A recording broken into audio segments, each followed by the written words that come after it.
In the vast expanse of space, where survival often means choosing between yourself and strangers, one human made a choice that would reshape the understanding of an entire species. What started as a simple act of feeding two starving alien children became a bond that challenged everything the galaxy thought it knew about humanity's capacity for compassion. When Sarah Chun found those trembling Valkyrie kits hiding in the cargo hold of her salvaged ship, she had no idea that her decision to share her emergency rations would mark her as something their people had never encountered before, a being willing to sacrifice for young that weren't even her own species. This is the story of how one human's instinct to protect the helpless earned her a title that would echo through Valkyrie history. Shun Kaler, the guardian of lost young. But more than that, it's the story of how humanity's greatest strength isn't our technology, our weapons, or our stubborn refusal to give up. It's something far more dangerous to those who would harm the innocent, our unshakable need to defend those who cannot defend themselves. The galaxy was about to learn that there's nothing more terrifying than a human who has decided you're a threat to children. Any children. Sarah Chun wiped the grease from her hands as she finished checking the salvaged ship's engine compartment. The Wanderer's rest wasn't much to look at, but she'd kept the old freighter running for 5 years now, picking through the debris fields that mark humanity's slow expansion into the outer sectors. Today had been particularly good. She'd found enough intact power cells from a derelict mining station to keep her fed for the next 3 months. The ship's proximity alarms suddenly chimed. Sarah frowned, checking her scanners. Nothing showed up on the main display, but the sensors were definitely picking up something in the lower cargo hold. Pirates, maybe? Or worse, those Krelian raiders she'd been hearing about on the trade channels. She grabbed her plasma rifle and made her way down to the cargo bay, boots clanging on the metal grating. The hold was dark except for the emergency lighting strips along the walls. Sarah activated her weapon's targeting beam and swept it across the stacked containers. "I know you're in here," she called out. "Ship's sensors don't lie. Come out now, and we can talk about this like civilized beings." A soft whimpering sound came from behind a stack of salvaged hull plates. Sarah's finger tightened on the trigger as she moved closer. The whimpering grew louder, accompanied by what sounded like chittering. She'd never heard anything quite like it. When she rounded the corner, Sarah's weapon dropped slightly. Two small figures huddled together behind the scrap metal, their large, luminous eyes reflecting the red glow of her rifle's targeting beam. They couldn't have been more than 3 feet tall, covered in fine, silvery fur that seemed to shimmer in the low light. Their ears were large and pointed, constantly swiveling toward any sound, and their faces were almost fox-like but with distinctly intelligent expressions. Children. They were clearly children, though not of any species Sarah immediately recognized. "Well, I'll be damned," she muttered, lowering her weapon completely. "What are you two doing on my ship?"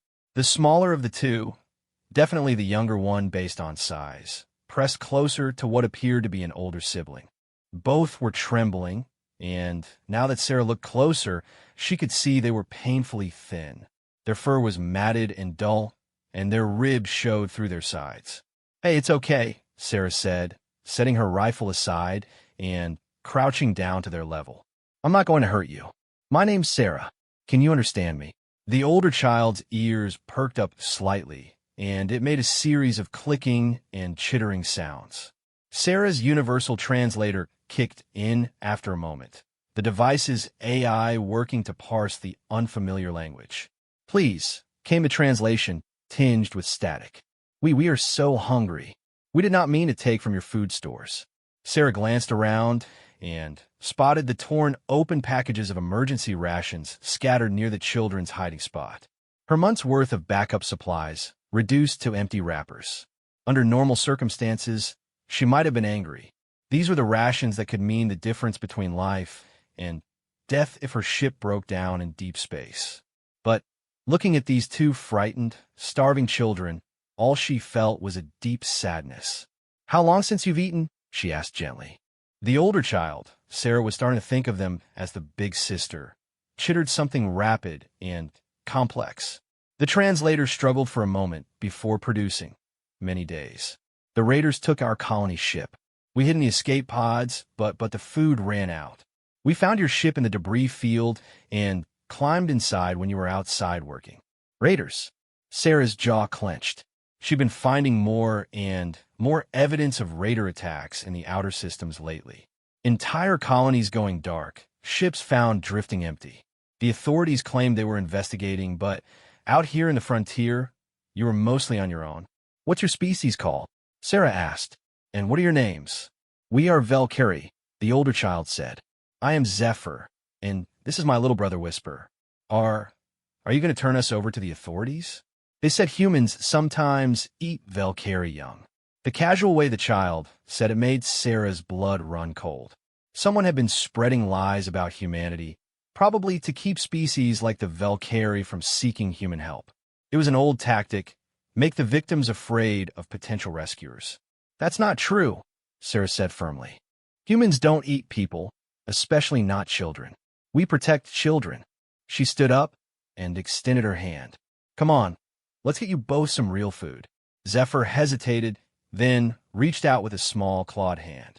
Her grip was surprisingly strong, despite her obvious weakness. Whisper followed, staying close to his sister, but watching Sarah with curious eyes. In the galley, Sarah pulled out her remaining food supplies. It wasn't much, some protein bars, dried fruits, and a few packets of instant meals, but it would have to do until they reached the next trading station. She prepared 2 of the instant meals, watching as the wonderful smells filled the small space. The Valkyrie children's eyes went wide, and Whisper made a small sound that might have been joy. When Sarah set the bowls down, they fell on the food with desperate hunger. Eating so fast, she worried they'd make themselves sick. Slow down, she said gently. There's more if you're still hungry. Zephyr looked up at her with those large, luminous eyes. Why are you being kind to us? The raiders said humans only care about profit and conquest. Sarah sat down across from them, watching as Whisper continued to eat with single-minded determination. Because that's what people do, she said simply. When you find children who need help, you help them. It doesn't matter what species they are. But we ate your emergency food, Zephyr said, her ears drooping. And we're not your young. Why would you risk your own survival for strangers? It was a question Sarah had been asking herself, but the answer came easily. Because it's the right thing to do. And because she paused, thinking of how to explain something that seemed so fundamental to her. Because you're kids. Nobody hurts kids on my watch. Zephyr's translator struggled with some of the colloquialisms, but the meaning seemed to come through. The young Valkyrie's eyes went wide with something like wonder. Over the next few hours, as the children recovered from their ordeal, Sarah learned more about their situation. The Valkyrie were a peaceful species, primarily traders and explorers. Their colony ship, the Mother's Grace, had been carrying nearly 1,000 civilians to a new settlement world when the raiders hit them. They took the adults, Zephyr explained, her voice small, said they would sell them as workers. The children, they said children were too much trouble to feed. They spaced most of the escape pods. Sarah felt her hands clench into fists. Slavers. The absolute worst kind of scum in the galaxy. How did you two survive? Our pod's beacon was damaged, Zephyr said. We drifted for weeks before the life support started failing. When we saw your ship searching the debris field, we managed to get to the airlock while you were outside. Smart kids, Sarah said, and meant it. Surviving in space for weeks in a damaged escape pod took both intelligence and courage. Do you know anything about these raiders? What they looked like, what ships they were flying? Zephyr nodded eagerly. They called themselves the Iron Fawn Brotherhood. Big ships, all black with red markings. The leader was a Krelian named Vex Grimjaw. He wore the bones of his kills as trophies. Sarah knew the name. Vex Grimjaw was wanted by every law enforcement agency in 3 sectors, but he was smart enough to keep moving and vicious enough that few people were willing to testify against him. The bounty on his head was substantial, enough to keep Sarah comfortable for years. But first things first, she had 2 children to take care of, and that meant getting them somewhere safe. All right, she said, standing up. Here's what we're going to do. There's a human outpost about 3 days from here, New Mumbai Station. They'll have facilities to take care of you properly, and someone there might know how to contact other Valkyrie communities. Whisper, who had been quietly listening while finishing his third bowl of food, suddenly spoke up. His voice was higher and more melodic than his sister's. Will you stay with us? We have no parents now. In our culture, when children are orphaned, they become the responsibility of whoever finds them. Sarah blinked. What exactly does that mean? Zephyr's ears drooped again. It means we're asking if you'll be our guardian. Our people believe that fate brings children to those meant to care for them. But, she added quickly, we understand if you refuse. You've already done more for us than any stranger should. The request hit Sarah like a physical blow. She'd lived alone for so long, had gotten used to depending only on herself.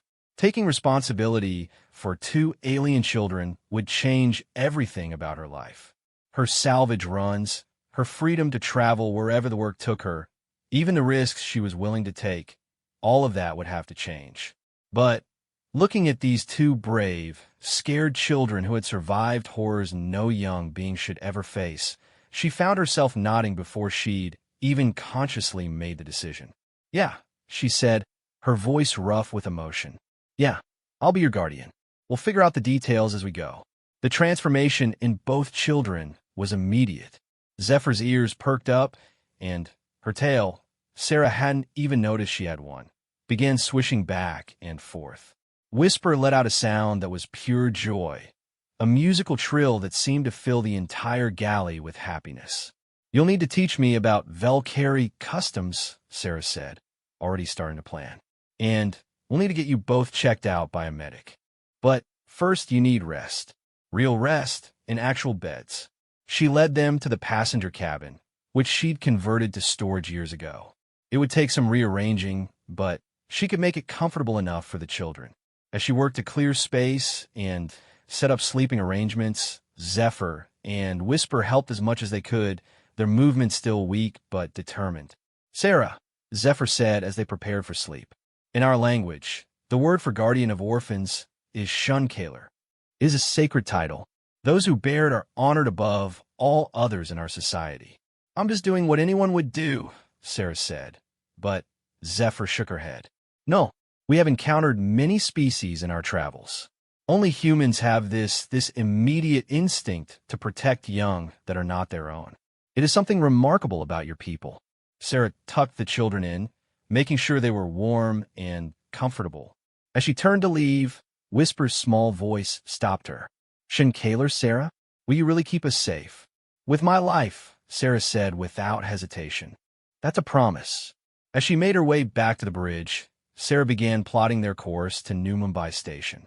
But her mind was also working on something else entirely. The Iron Fang Brotherhood thought they could prey on peaceful species like the Valkyrie with impunity. They thought there was no one in the outer sectors willing or able to stop them. They were about to learn how wrong they were.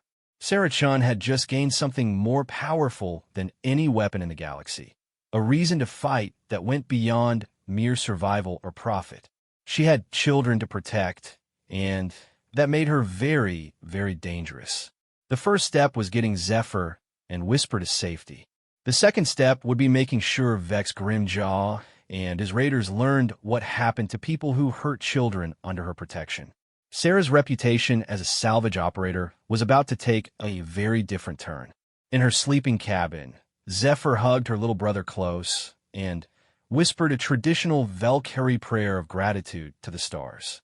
For the first time since the raiders had attacked their ship, she felt truly safe. Their shunkaler had promised to protect them, and somehow she believed that promise with every fiber of her being. The galaxy was about to discover that sometimes the most dangerous predator is someone who's decided to become a protector. New Mumbai Station hung in space like a beacon of civilization in the outer frontier. The massive rotating habitat housed nearly 50,000 beings from dozens of species, all drawn by the promise of trade, opportunity, and something resembling law and order in the lawless sectors. As Sarah guided the Wanderer's rest toward the docking bays, She felt some of the tension she'd been carrying for the past 3 days finally ease. Zephyr and Whisper pressed against the viewport in the galley, their large eyes wide with wonder at the sight of the station. During the journey, they gradually opened up to Sarah, sharing stories of their homeworld and their lost family. She'd learned that Valkyrie were natural storytellers, their culture rich with oral traditions and complex family bonds. The loss of their parents and extended family had left wounds that would take time to heal. "It's beautiful," Whisper breathed, his nose pressed against the transparent aluminum. "So many lights. And so many ships," Zephyr added. "I've never seen so many different species in one place." Sarah smiled at their wonder, but her attention was focused on the security scans the station was running on her ship. Standard procedure, but she always felt nervous until they cleared her to dock. Her legitimate salvage operation was clean, but she'd bent a few regulations over the years to survive. "Wanderer's Rest, you are cleared for docking Bay 7, came the traffic control transmission. "Be advised, station security will want to speak with you regarding your passengers. They show up as unregistered individuals." "Acknowledged control," Sarah replied. Standing by for security inspection, she turned to the children, who had gone very quiet at the mention of security. "Hey, it's okay," she said gently. "They just want to make sure you're safe and healthy. These are the good guys." Zephyr's ears twitched nervously. "What if they don't believe our story? What if they think we're stowaways and arrest you?" "Then I'll deal with it," Sarah said firmly. "You two are under my protection now. I won't let anything happen to you." The docking procedure went smoothly, and within an hour, a security team was aboard the Wanderer's Rest. The lead officer was a human woman named Lieutenant Torres, accompanied by a medical officer and what Sarah recognized as a child welfare specialist from the Interspecies Protection Agency. "Ms. Chun," Lieutenant Torres said after reviewing Sarah's salvage logs, "you've reported finding these children in a debris field. Can you tell us more about the circumstances?" Sarah had prepared for this conversation, knowing that the truth was both their best protection and their biggest risk. If word got out that she was hunting slavers, it could put Zephyr and Whisper in danger. "I found them in the wreckage of what looked like a colony ship," she said carefully. "They were in my cargo hold when I returned from an EVA. Scared, starving, and alone. They told me their ship was attacked by raiders." The welfare specialist, a gentle Altarian named Dr. Solis, knelt down to speak with Zephyr and Whisper. Her people were renowned for their empathic abilities, making them natural counselors and child advocates. "Can you tell me what happened to your family?" Dr. Solis asked in perfectly translated Valkyrie. Zephyr glanced at Sarah, who nodded encouragingly, then told their story again. Dr. Solis's expression grew darker as the tale unfolded. The attack on the Mother's Grace, the separation of families, the casual disposal of escape pods full of children. "The Iron Fong Brotherhood," Lieutenant Torres muttered when Zephyr mentioned the raiders' name. "We've been tracking their activities for months. They're responsible for at least 6 colony ship disappearances in this sector." "What are you doing about it?" Sarah asked, though she was pretty sure she already knew the answer. "What we can," Torres replied with obvious frustration. "But they're ghosts. They hit fast, strip everything valuable, and disappear into uncharted space. We don't have the resources to patrol every empty system where they might be hiding." Dr. Solis finished her initial evaluation of the children and stood up. "They're malnourished and showing signs of trauma, but nothing that can't be healed with time and care. The question now is what happens next." "I've accepted guardianship," Sarah said quickly. "They've asked me to be their Shankaler, and I've agreed." The 3 officials exchanged glances. "Ms. Chun," Dr. Solis said carefully, "do you understand what that means in Valkyrie culture? You wouldn't just be adopting them. You'd be taking on a sacred responsibility. In their society, a Shankaler is bound to protect not just these children, but any orphaned Valkyrie young they encounter." Sarah felt a chill run down her spine, but when she looked at Zephyr and Whisper watching her with hopeful eyes, her resolve only strengthened. "I understand, and I accept. Lieutenant Torres pulled her aside while Dr. Solis continued examining the children. Sarah, can I call you Sarah? I have to ask. What are you really planning here? Your file shows you've been operating in this sector for 5 years. You know what the Iron Fang Brotherhood is capable of. Are you thinking of going after them? Sarah met the officer's eyes steadily. I'm thinking of keeping these children safe. If that means making sure the people who hurt them can't hurt anyone else, then so be it. That's vigilante talk, Torres warned. And it's exactly how good people get themselves killed. The Brotherhood has military-grade hardware and no conscience whatsoever. Then, it's a good thing I'm not planning to fight them fair, Sarah replied quietly. The next few hours were a blur of paperwork, medical examinations, and bureaucratic procedures. By station regulations, Sarah needed to register as an official guardian, which meant background checks, interviews, and a formal hearing before a family court magistrate. The hearing took place in a small chamber deep within the station's administrative section. The magistrate was an elderly human man named Judge Patel, who'd been presiding over family cases on the frontier for over 20 years. He reviewed the documentation with practiced efficiency. This is highly irregular, he said finally. Interspecies adoption cases usually take months of preparation and evaluation. But given the circumstances, he looked at Zephyr and Whisper, who sat quietly beside Sarah's chair. Dr. Solis, what's your professional opinion? The children have clearly bonded with Ms. Chun, the counselor replied. They show signs of trust and attachment that would be difficult to rebuild with new caretakers.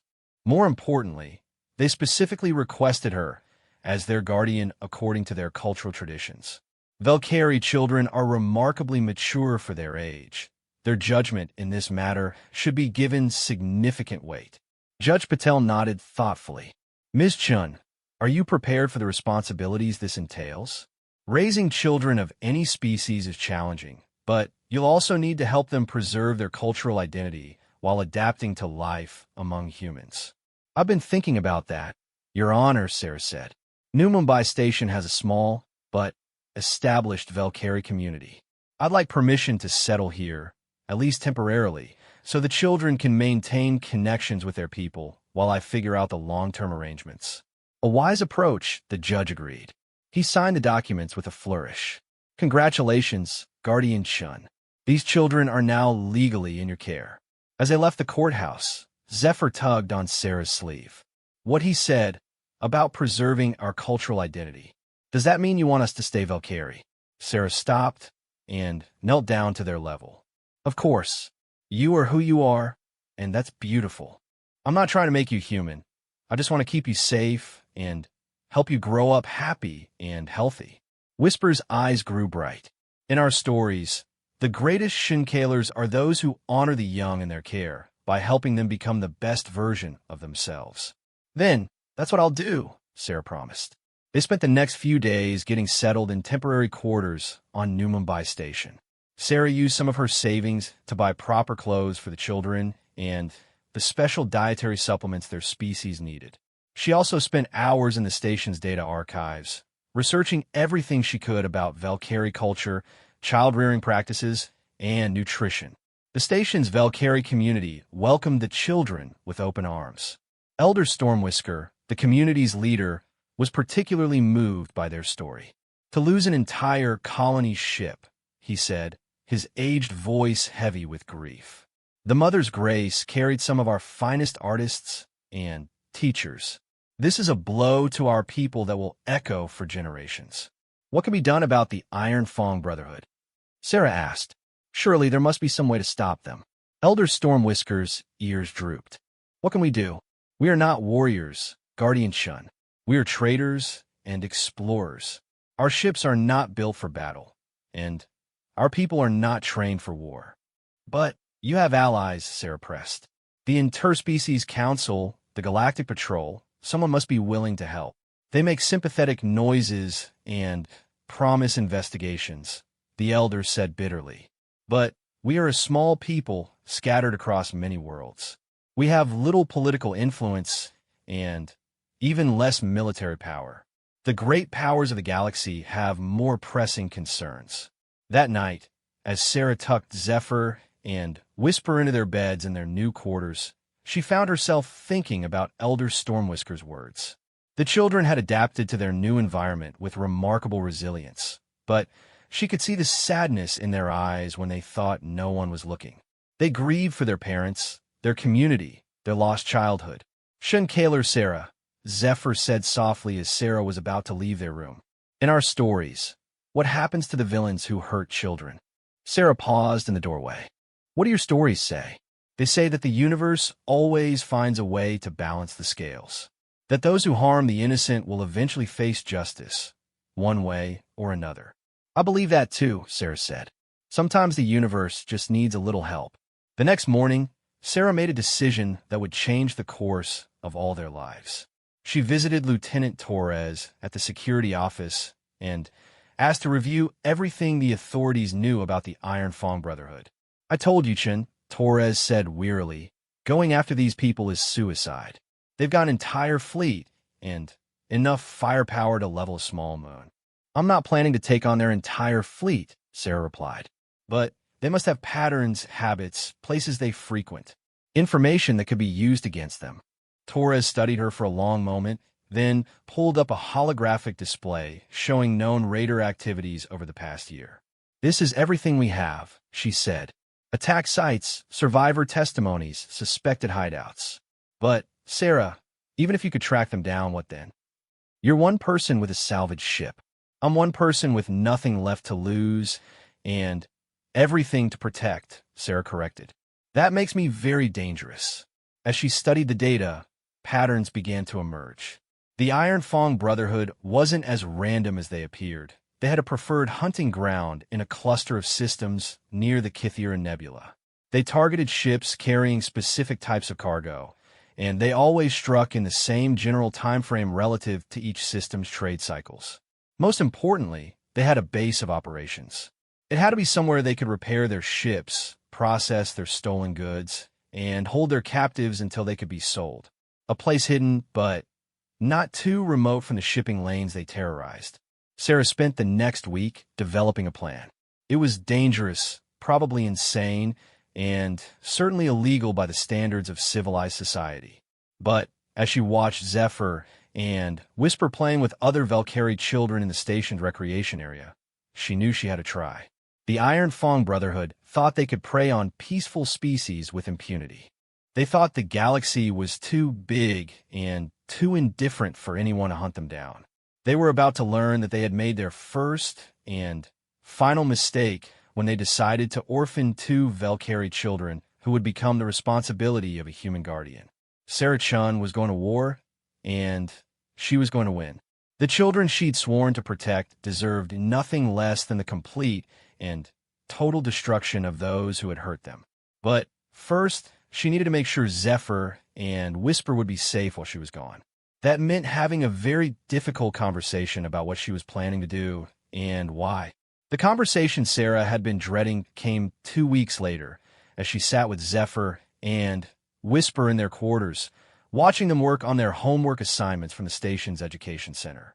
The children had adapted remarkably well to life on New Mumbai Station, but Sarah could see that they still carried the weight of their loss. Kaler Sarah, Zephyr said, looking up from her data pad. You've been distant lately. Are you having second thoughts about being our guardian? The direct question caught Sarah off guard. Valkyrie children were apparently more perceptive than she'd given them credit for.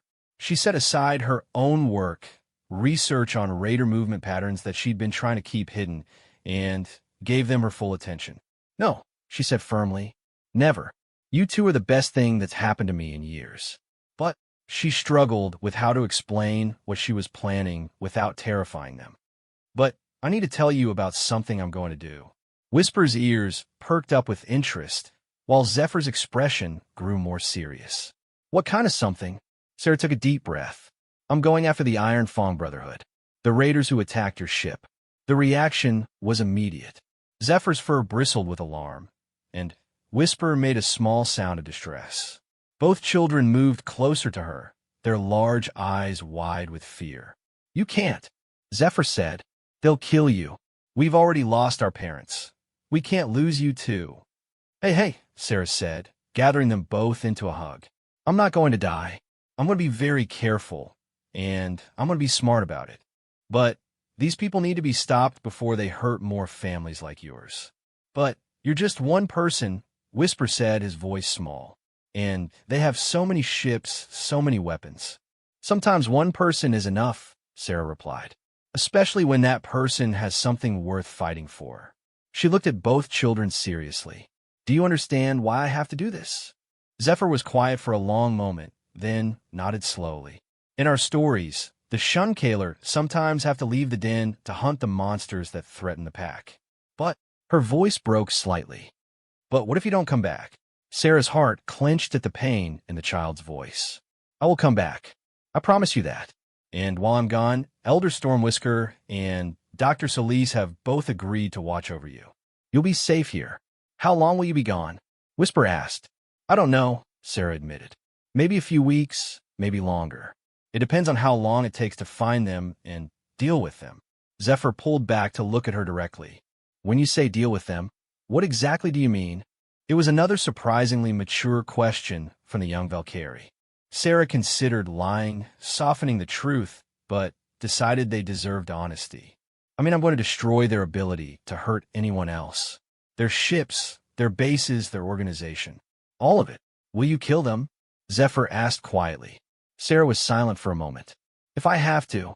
These people are slavers and murderers. They've killed thousands of innocent beings, including children. They don't deserve mercy. To her surprise, both children nodded solemnly. In our culture, Zephyr explained, the Shunkaler is permitted to use any means necessary to protect their young. Even violence, if peaceful solutions have failed. But you have to promise us something, Whisper added. Promise you won't take unnecessary risks. Promise you'll be smart and careful and come back to us. I promise, Sarah said, and meant it. Having something to come back to would keep her focused and prevent her from doing anything foolishly heroic. Over the next few days, Sarah made her preparations. She upgraded the Wanderer's Rest with military-grade shields and weapons systems, purchased using credits from selling some of her more valuable salvage finds. She also acquired something that would be crucial to her plan, a civilian-grade cloaking device, technically illegal, but available on the black market for those who knew where to look. Her research had narrowed down the Brotherhood's likely base of operations to 3 possible locations in the Kithiran Nebula region. The nebula's charged particles would interfere with sensors, making it an ideal hiding place for pirates. She would check each location systematically until she found them. The night before her departure, the Valkyrie community held a traditional ceremony for her. Elder Stormwhisker explained that it was a ritual blessing for guardians who had to travel far from their charges. In our ancient tongue, he said, placing his hands on Sarah's shoulders, we say Vash, Kaler, Nethri, Shun. May the guardian's path lead always back to the young. You carry with you the hopes and prayers of our entire community, Guardian Shun. The ceremony was beautiful and moving, but it was the private goodbye with Zephyr and Whisper that nearly broke Sarah's resolve. Both children were trying to be brave, but she could see the fear and sadness in their eyes. Remember what I taught you, she said, hugging them both tightly. If anything happens here on the station, anything at all, you go straight to Dr. Solis or Elder Stormwhisker. Don't try to handle problems on your own. We'll remember, Zephyr promised. And you remember what we taught you about Valkyrie honor codes. A Shunkaler who dies needlessly brings shame to their memory. So don't you dare be a hero if it means not coming back to us. Sarah laughed despite herself. Deal. I'll be a very unheroic, very careful, very boring guardian who comes home in one piece. The journey to the Kithiran Nebula took 5 days, during which Sarah used the time to further modify her ship and practice with her new weapon systems. She also studied everything she could about Iron Fang Brotherhood tactics and the specific layout of their known ship types. The first potential hideout was a bust, an abandoned mining station that showed no signs of recent activity. The second location, a rogue planetoid with natural cave systems, was similarly empty. But the third site, a hidden asteroid field deep within the nebula, proved more interesting. Sarah's passive sensors detected the electromagnetic signatures of active ships and power generators scattered throughout the field. She activated her cloaking device and moved in for a closer look, her heart pounding with a mixture of fear and anticipation. What she found exceeded her worst expectations. The Iron Fang Brotherhood hadn't just established a base here. They'd created an entire hidden civilization dedicated to piracy and slavery. Dozens of ships moved between hollowed-out asteroids, some clearly modified for combat, while others were obviously cargo vessels full of stolen goods. Most horrifying were the prison ships. Sarah counted at least 6 massive vessels that were clearly designed to hold large numbers of captives. Through her ship's enhanced sensors, she could detect hundreds of life signs aboard each one. "My God," she whispered, "how many people are they holding?" Her comm system suddenly crackled to life, tuned to an open frequency the raiders were using for routine communications. Sarah listened in horror as they discussed their latest acquisitions, a passenger liner they'd hit 2 days ago, yielding over 300 slaves destined for the mining worlds. Among the voices, she recognized one that made her blood run cold. Vex Grimjaw himself, discussing plans to attack another colony ship in the Altair system. A ship carrying families, including children. Sarah's hands clenched on her controls. She could try to send a warning to the authorities, but by the time any official response arrived, it would be too late. The attack was scheduled for the next day. But one ship, even one heavily armed ship, couldn't possibly take on an entire pirate fleet. She needed a different approach, something that would cause maximum chaos and disruption while giving her a chance to escape and continue the fight. That's when she noticed the fuel depot. The Brotherhood ships required massive amounts of antimatter fuel to operate, and they'd established a central storage facility on the largest asteroid. If that facility were to suffer a catastrophic explosion, it would not only destroy many of their ships, but also strand the survivors without the ability to travel far from the nebula. Sarah spent the next 6 hours carefully plotting approach vectors and escape routes. She would have one shot at this, and if she failed, Zephyr and Whisper would never see their guardian again. As she prepared for the most dangerous mission of her life, Sarah thought about the 2 young Valkyrie waiting for her on New Mumbai Station. She'd promised to come back to them, and she intended to keep that promise. But first, she was going to make sure that Vex Grimjaw and his pirates never hurt another family again. The Wanderer's Rest moved silently through the asteroid field, its cloaking device concealing it from the pirate's sensors. Sarah had armed her ship with every weapon she could carry, but the real payload was something much more devastating. A small antimatter bomb she'd jury-rigged from salvage components. She would plant the bomb at the fuel depot, then transmit a warning to the galactic authorities about the location of the base. With their fuel supplies destroyed and their position compromised, the Iron Fang Brotherhood would be sitting ducks for the patrol fleets. But as Sarah approached the storage facility, she realized her plan was about to become much more complicated. Her sensors detected a group of small figures being moved between the prison ships, figures that registered as juveniles of various species. Children. The Brotherhood was transferring a group of captured children, probably preparing them for sale to the worst kind of buyers in the galaxy. Sarah felt a cold fury settle over her as she watched through her ship's telescopic cameras. She counted at least 20 young beings, some no older than Whisper, being herded by armed guards toward what looked like a transport vessel. Her original plan would have to wait. Those children needed to be rescued first, even if it meant exposing herself to the entire pirate fleet. Some things were more important than tactical considerations. Sarah Chun was about to learn whether one determined human with something to protect could really make a difference against impossible odds. The children counting on her, both the ones waiting at home and the ones in immediate danger, deserved to find out. Sarah's mind raced as she watched the children being loaded onto the transport vessel. Her original plan had been careful and methodical: plant the bomb, get out, let the authorities handle the cleanup. But she couldn't stand by and watch those kids be taken to whatever horrible fate awaited them. She had to adapt, and fast.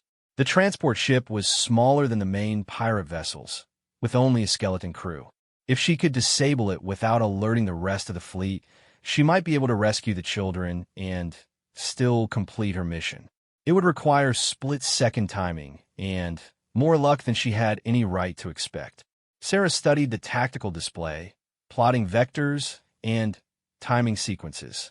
The transport was scheduled to depart in 20 minutes, which gave her a narrow window to act. She armed her ship's ion cannons, weapons designed to disable rather than destroy, and began her approach.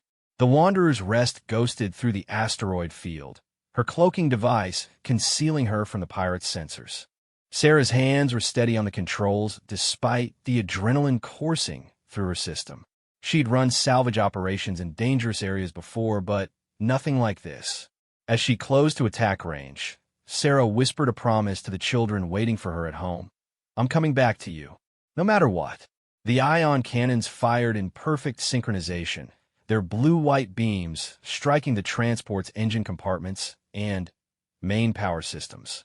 The ship went dark immediately, its engines failing as electromagnetic pulses fried its critical systems. Best of all, the attack had been silent. No explosions or energy discharges that might alert other ships. Sarah quickly docked with the disabled transport, using magnetic clamps to lock the ships together. She suited up in her combat gear, not much more than reinforced clothing and a helmet, but better than nothing, and made her way to the airlock.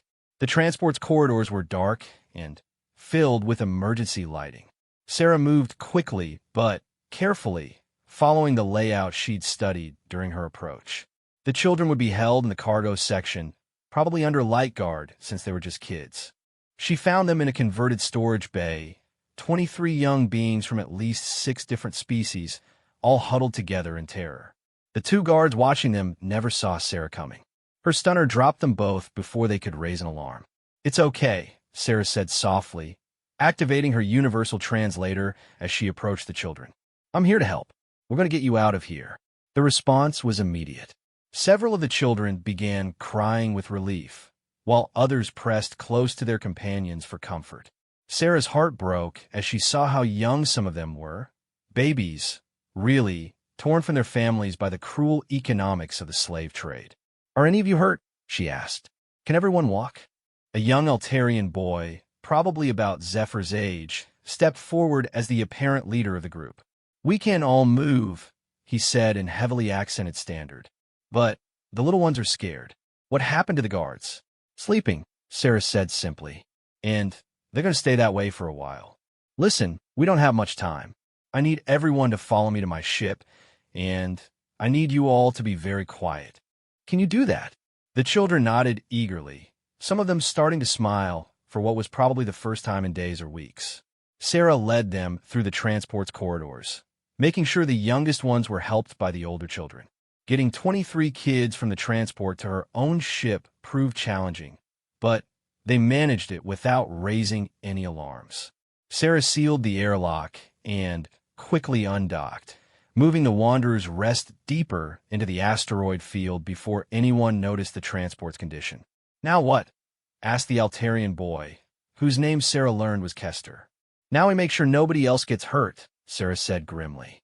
She activated her ship's communications system and began broadcasting on emergency frequencies. "Mayday, Mayday. This is Guardian Sarah Chun aboard the civilian vessel Wanderer's Rest. I am transmitting the coordinates of an Iron Fang Brotherhood base in the Kythera Nebula. They are holding thousands of captives and planning an attack on civilian shipping in the Altair system. Immediate military response required." She transmitted everything: sensor logs, recordings of pirate communications, detailed scans of the base layout. Then, she turned her attention to the second part of her plan. The antimatter bomb was still armed and ready. If she could get it to the fuel depot and detonate it, the resulting explosion would cripple the pirate fleet and buy time for the authorities to arrive. But now she had 23 children aboard her ship, and she couldn't risk their lives. "Change of plans," she muttered, studying her options. The fuel depot was heavily defended, surrounded by guard ships and automated defense systems. A direct approach would be suicide. But there was another way. Sarah had noticed during her reconnaissance that the pirates were sloppy about their waste disposal. They were dumping spent fuel canisters and other debris through an automated system that ejected waste into the nebula's charged particle field. If she could get her bomb into that waste stream, it would be carried directly to the depot with no one the wiser. The only problem was that she needed to get very close to the base's main facility to access the waste disposal system, closer than any sane person would attempt while carrying a shipload of rescued children. "Guardian Sarah," Kester said, appearing at her elbow, "some of the little ones are asking about their families. What should I tell them?" Sarah's jaw tightened. She thought about Zephyr and whisper about all the families the Iron Fang Brotherhood had destroyed, about the lives they would continue to ruin if they weren't stopped. "Tell them we're going to make sure the bad people can't hurt anyone else's family," she said. "Tell them their guardian is going to fix this." She activated her cloaking device and began maneuvering toward the waste disposal facility, moving slowly and carefully to avoid detection. The children watched from the galley viewport as they passed enormous pirate ships, some of them recognizing vessels that had attacked their own homes. "There," whispered a young Valkyrie girl, pointing at a black ship with red markings. "That one killed my parents." Sarah felt something cold and implacable settle in her chest. These weren't just pirates. They were monsters who specialized in destroying families and selling children. They deserved whatever was coming to them. The waste disposal facility was exactly what she'd expected, a large automated system that processed garbage and ejected it into space. Sarah carefully maneuvered her ship to match the trajectory of the waste stream, then used a maintenance robot to place her improvised bomb among the debris. 60 seconds to detonation, she announced, already plotting their escape route. "Everyone hold on to something." The bomb traveled through the waste disposal system exactly as planned, carried by automated conveyors directly into the heart of the fuel depot. Sarah was counting down the final seconds when her proximity alarm suddenly screamed a warning. "Unknown vessel," came a harsh voice over the communications channel. "You are in restricted space. Identify yourself immediately or be destroyed." A pirate patrol ship had spotted them, its weapons already charging for an attack. Sarah's cloaking device was good, but not perfect. The ship's exhaust trail must have given them away. 10 seconds, she muttered, pushing her engines to maximum power while trying to reach the safety of the asteroid field. The patrol ship opened fire just as the bomb detonated. The explosion was beyond spectacular. The antimatter reaction tore through the fuel depot like a miniature star, vaporizing storage tanks and igniting secondary explosions that rippled through the facility.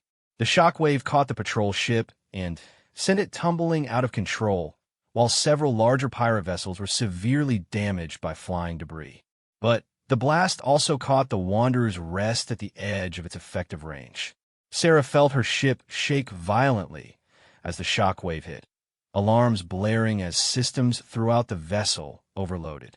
She fought to maintain control as they tumbled through the asteroid field, debris raining down around them. "Emergency power only," she announced to the children. "Everyone stay calm. We're going to be okay." Behind them, the pirate base was in chaos. Ships were colliding with each other in the confusion. Communications channels were filled with panicked voices, and secondary explosions continued to rock the facility. Most importantly, the massive fuel depot was completely destroyed, along with enough antimatter to power a small fleet. Sarah managed to stabilize her ship behind a large asteroid and began assessing the damage. They'd lost main power, artificial gravity, and most of their long-range sensors. The hull was intact, but they weren't going anywhere fast. "Guardian Sarah," Kester said, floating over to her in the zero gravity. "Are we going to be okay?" "We're alive," Sarah said, "and the bad guys are in much worse shape than we are. I'd call that a win." Through her remaining sensors, she could see that her distress call had been received. A fleet of galactic patrol vessels was approaching the nebula, Their military-grade ships, easily capable of handling whatever remained of the Iron Fang Brotherhood.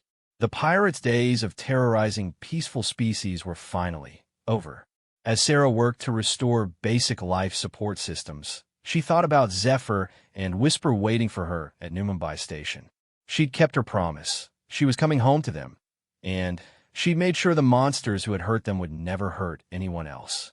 But first, she had 23 other children to get safely back to their families or find new homes for.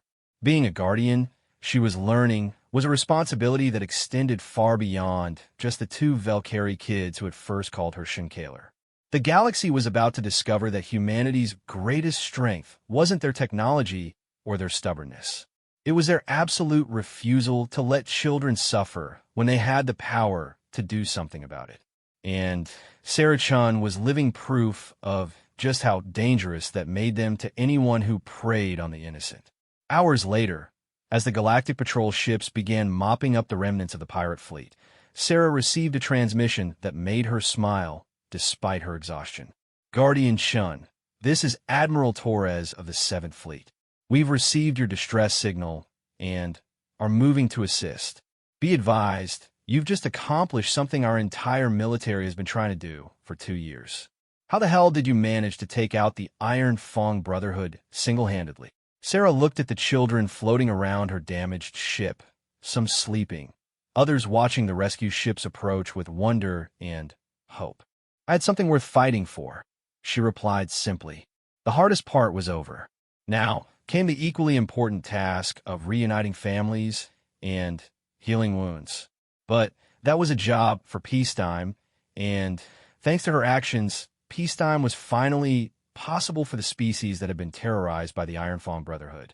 Sarah Chun was going home to her children, and she was bringing 23 new friends with her. The journey back to New Mumbai Station took 2 weeks aboard the Galactic Patrol vessel Indomitable. Sarah's ship had been too damaged to make the trip, but Admiral Torres had personally ensured that she and the rescued children received the best possible care during the voyage home. Sarah spent most of the time getting to know the children she'd rescued and helping the patrol's counselors work through their trauma. Each had a story that broke her heart. Families torn apart, homes destroyed, innocence shattered by the casual cruelty of slavers. But she also saw something remarkable in their resilience and their ability to find hope even in the darkest circumstances. Guardian Sarah, Kester asked one day as they sat in the ship's recreation area, what will happen to us now? Some of us have no families left to go back to. It was a question Sarah had been wrestling with since the rescue. Several of the children were genuine orphans, their entire families killed in the raids that had captured them. Others came from species or worlds that were so isolated it might take months or years to locate surviving relatives. Well, Sarah said carefully, there are agencies that specialize in placing orphan children with new families. And some of your people might be willing to take in kids from other species like what happened with me and Zephyr and Whisper. Could you take more of us? Asked Mira, a young Theshan girl whose parents had been killed defending their colony. You're already a guardian. Maybe you could be our guardian too. Sarah felt her heart skip a beat. The idea was both terrifying and deeply appealing. She'd already learned how much her life had changed after taking in 2 children. What would happen if she suddenly became responsible for a dozen more? But before she could answer, Admiral Torres approached with a serious expression. Ms. Chun, I need to speak with you privately. They moved to a quiet corner of the recreation area where the Admiral pulled up a holographic display showing intelligence reports from the pirate base. We've finished our analysis of the Iron Fang Brotherhood's operations, Torres said. What we found is both worse and better than we expected. Worse because they were holding nearly 4,000 captives across their various ships and facilities. Better because your actions saved every single one of them. Sarah studied the numbers, feeling overwhelmed. For 1,000 people, 4,000 beings from over 30 different species, Torres confirmed. Entire families, skilled workers, children destined for the worst kind of buyers in the galaxy. Your bombing of their fuel depot didn't just cripple their fleet. It prevented them from completing a massive slave auction that would have scattered these people across half the galaxy. "What happened to Vex Grimjaw?" Sarah asked. Torres's expression grew grim. He was aboard the command ship when the fuel explosion caused their reactor to overload. The ship was destroyed with all hands. The Iron Fang Brotherhood effectively ceased to exist the moment you pressed that detonator. Sarah felt a complex mix of emotions. She'd never taken a life before her attack on the pirate base, and while she felt no regret about stopping monsters like Grimjaw, the weight of those deaths would stay with her. "There's something else," Torres continued. "The Galactic Council wants to meet with you. What you accomplished has implications far beyond just stopping one pirate organization. You've proven that individual action can make a difference even when official channels fail." "I'm not interested in politics," Sarah said quickly. "I just want to get home to my kids." "I understand. But you should know that your actions have already inspired others. We've received reports from across the frontier of civilian groups organizing to protect shipping lanes and colony worlds. People are calling it the Guardian Movement." Sarah shook her head. "I never meant to start any kind of movement. I was just trying to protect my family." "Sometimes that's how the most important changes begin," Torres said gently. "One person deciding that protecting their family is worth any risk." When they finally reached New Mumbai Station, Sarah was amazed by the reception waiting for them. The docking bay was filled with representatives from dozens of species, all wanting to thank the human woman who had destroyed the Iron Fang Brotherhood. But Sarah only had eyes for two small figures pushing through the crowd.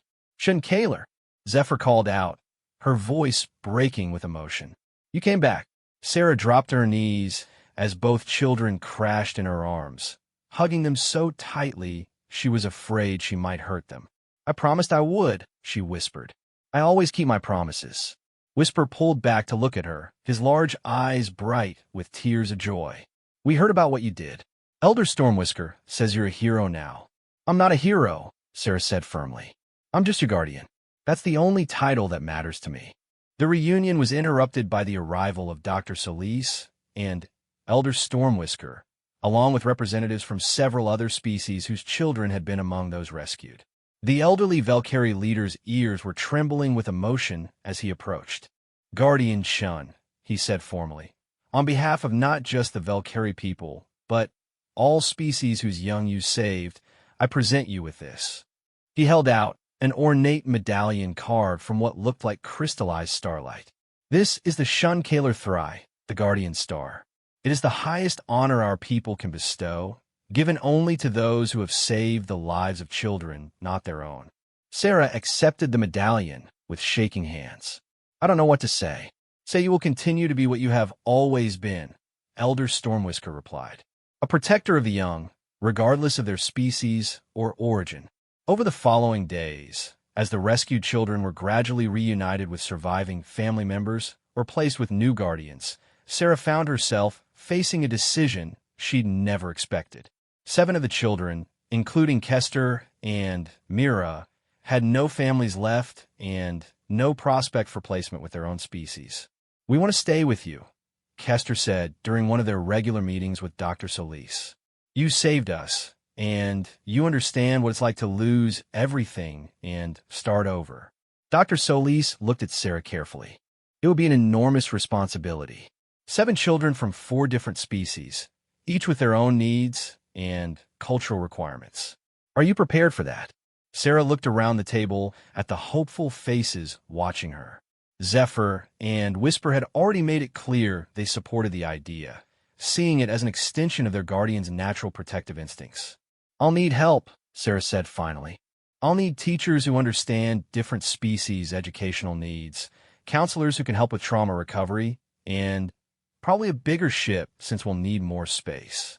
"The Valkyrie community would be honored to assist," Elder Stormwhisker said immediately. "And I suspect many other species would as well. You have become something unprecedented, Guardian Shun, a truly interspecies protector." "Then, yes," Sarah said, feeling a weight settle on her shoulders that was somehow lighter than air. "Yes, I'll take them all. We'll figure out how to make it work." The cheers from the children were so loud that people in the neighboring corridors probably heard them. Sarah found herself laughing despite the enormity of what she'd just committed to. 9 children from 6 different species, all looking to her for guidance, protection, and love. 6 months later, Sarah stood on the observation deck of her new ship, the Guardian's Haven, watching her children play in the ship's expanded recreation area. The vessel had been a gift from the Galactic Council, specifically designed for her unique family situation with quarters and facilities adapted for multiple species. Zephyr and Whisper were teaching the younger children a traditional Valkyrie game, while Kester helped Mira with her homework. The sight filled Sarah with a contentment she'd never known was possible. "Guardian Sarah," came a voice behind her. She turned to see Dr. Solis approaching with a datapad. "I have the quarterly reports on the children's progress. I think you'd be pleased." As Sarah read through the assessments, she marveled at how well her unusual family was adapting. Each child was excelling in their studies, showing remarkable emotional recovery from their traumatic experiences, and, most importantly, they were happy. "There's something else," Dr. Solis continued. "The Guardian movement you inadvertently started has grown beyond anything anyone expected. 17 species have established formal Guardian programs based on the Valkyrie model. Civilian protection forces are operating in over 100 systems, and applications for interspecies adoption have increased by 3,000%. Sarah shook her head in amazement. "All because I couldn't stand by and watch 2 starving kids suffer. All because you showed the galaxy what it means to truly protect children," Dr. Solis corrected. "You've changed how entire civilizations think about their responsibility to the young." As if summoned by their conversation, Zephyr appeared at Sarah's side, now noticeably taller and more mature after their months together. "Shun Kaler," she said, using the formal title she still preferred. "Whisper wants to know if we can visit the Altarian homeworld next month. Myra's been telling him about the crystal gardens there." "Of course," Sarah said, ruffling the young Valkyrie's fur affectionately. "We'll make it our next stop after we finish the supply run to the outer colonies." Zephyr grinned and bounded back to rejoin the other children. Sarah watched her go, thinking about how much all their lives had changed since that day she'd found 2 starving kits in her cargo hold. "Dr. Solis," she said, "do you think I'm doing the right thing?